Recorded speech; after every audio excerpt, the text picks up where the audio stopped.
मेरी सबसे पहली भूतिया रात। कुछ कहानियाँ होती हैं जो वक़्त के साथ धुंधली पड़ जाती हैं, लेकिन कुछ डर ऐसे होते हैं जो सालों बाद भी आपके सपनों में लौट आते हैं। आज जो मैं बताने जा रहा हूँ, वो मेरी ज़िंदगी की पहली और सबसे डरावनी रात थी और ये कहानी बिल्कुल सच्ची है। साल था 2013। मेरी पोस्टिंग एक छोटे से कस्बे में हुई थी, मध्य प्रदेश के पचमढ़ी के पास। एक शांत लेकिन रहस्यमयी इलाका। सरकारी गेस्ट हाउस में मुझे एक कमरा मिला था, कमरा नंबर 4। सुनसान जंगल के बीच बना वो गेस्ट हाउस दिन में शांत और सुंदर लगता था, लेकिन रात होते ही जैसे वहाँ की दीवारें भी सांस लेने लगती थी। पहली रात जब मैं वहाँ रुका, कुछ अजीब था। रात के ठीक 2:07 पर मेरी नींद अचानक खुल गई। बाहर कोई था, खिड़की के पास एक परछाई। मैंने उठकर झांका। एक औरत थी, सफेद साड़ी, लंबे खुले बाल, पर उसका चेहरा नहीं दिख रहा था। जैसे ही मैंने दरवाजा खोला, वो गायब। मैंने सोचा कोई वहम होगा, लेकिन वहीं से शुरू हुआ डर का सिलसिला। रोज रात वही समय, वही डर। हर रात 2:07 वही परछाई लौट आती थी, कभी खिड़की पर खड़ी, कभी दरवाजे के बाहर। कभी कभी ऐसा लगता था जैसे कोई मेरे कान में धीरे से कुछ कह रहा हो, वो आ रही है। एक रात मैंने मोबाइल से वीडियो रिकॉर्ड करने की कोशिश की।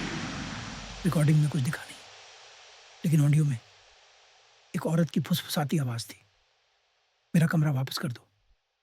मैंने उस इलाके के एक बूढ़े चौकीदार से पूछताछ की। उसने कहा, कमरा नंबर 4? साहब, वो मत रहिए वहां। 5 साल पहले एक सरकारी अफसर की बीवी ने वहीं सुसाइड कर लिया था। गला काट लिया था उसने, क्योंकि उसका पति किसी और से शादी करना चाहता था। कहते हैं उसकी आत्मा अब भी उस कमरे में भटकती है। मैंने तय किया ये मेरी आखिरी रात होगी। रात 2 बजे मैं पूरी तरह जगा था। 2:07 पर जैसे घड़ी ने टन की आवाज दी। कमरा अचानक ठंडा हो गया, सांसें रुकने लगी और वो आई। दरवाजा खुला और वो भीतर चली आई।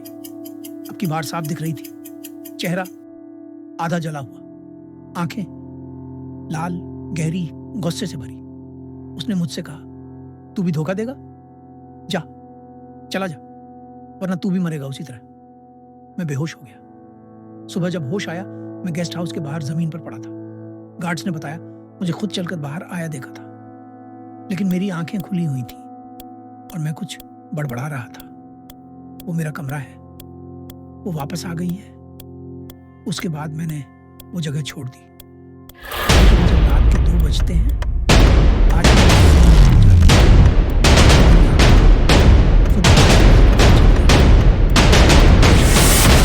मेरा इंतजार कर रही है। उस कमरे में अकेली नहीं है वो, क्योंकि अब मैं भी अकेला नहीं हूँ।